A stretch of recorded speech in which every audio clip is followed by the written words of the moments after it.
Bon, cette actu, j'ai l'impression de la traiter, ça fait la troisième ou quatrième fois, là, sur la chaîne, c'est un peu lourd. Donc j'espère que c'est bon cette fois, hein. Il y aura plus d'autres votes, hein, d'accord? Il y en a marre, c'est bon, pour le même résultat en plus. Donc c'est acté, vous ne pourrez plus acheter de véhicules essence à partir de 2035. Le Parlement européen a validé les nouveaux objectifs en matière de réduction des émissions de carbone. Ceux-ci viennent entériner l'arrêt de la vente des véhicules diesel et essence dans l'UE dès 2035. Le texte a été adopté par 340 voix pour et 279 contre, auxquelles s'ajoutent 21 abstentions. Donc même si les abstentions avaient voté contre, ça n'aurait rien changé. Si le Parlement se contente d'évoquer une réduction de 100% des émissions de CO2 des véhicules neufs, ça sous-entend bien la fin des ventes des voitures et utilitaires légers à essence et diesel dans l'UE à partir de 2035. La législation concerne aussi les véhicules hybrides, essence électrique, qui devront définitivement laisser la place aux véhicules 100% électriques.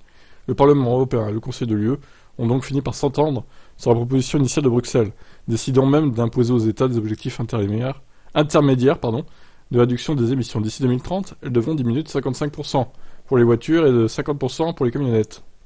Cette réglementation favorise la production de véhicules à émissions nulles et à faibles émissions. Ces objectifs apportent de la clarté pour l'industrie automobile et stimulent l'innovation et les investissements pour les constructeurs. Acheter et conduire des voitures à émissions nulles sera plus abordable pour les consommateurs et un marché d'occasion émergera plus rapidement. La conduite durable sera ainsi accessible à tous. A-t-il ajouté en sortie de vote? Très bien. Et la législation votée par le Parlement prévoit d'autres mesures, comme la création d'ici 2025 d'une méthode qui aidera à évaluer les émissions de CO2 tout au long de la vie des voitures et camionnettes vendues sur le marché européen. Concernant la fin des véhicules diesel et essence, les constructeurs qui immatriculent moins de 10 000 voitures par an auront jusqu'à fin 2035 pour cesser les ventes. Ceux qui fabriquent moins de 1000 véhicules neufs par an, par année civile, seront exemptés.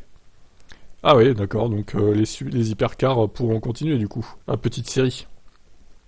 Le texte va désormais devoir officiellement être approuvé par le Conseil de l'Union Européenne, ultime étape avant sa publication au journal officiel de l'UE, ce qui le rendra obligatoire aux yeux des États membres. Toutefois, rien n'est encore définitif, puisque tous les 2 ans, et ce à compter de 2025, la Commission procédera à une évaluation qui permettra de juger les progrès accomplis en matière de renouvellement du parc automobile ou d'installation des bornes de recharge dans l'UE. Il n'est donc pas impossible qu'en 2026, l'UE décide de repousser, de modifier ou d'avancer l'interdiction des ventes de véhicules thermiques. Oh putain.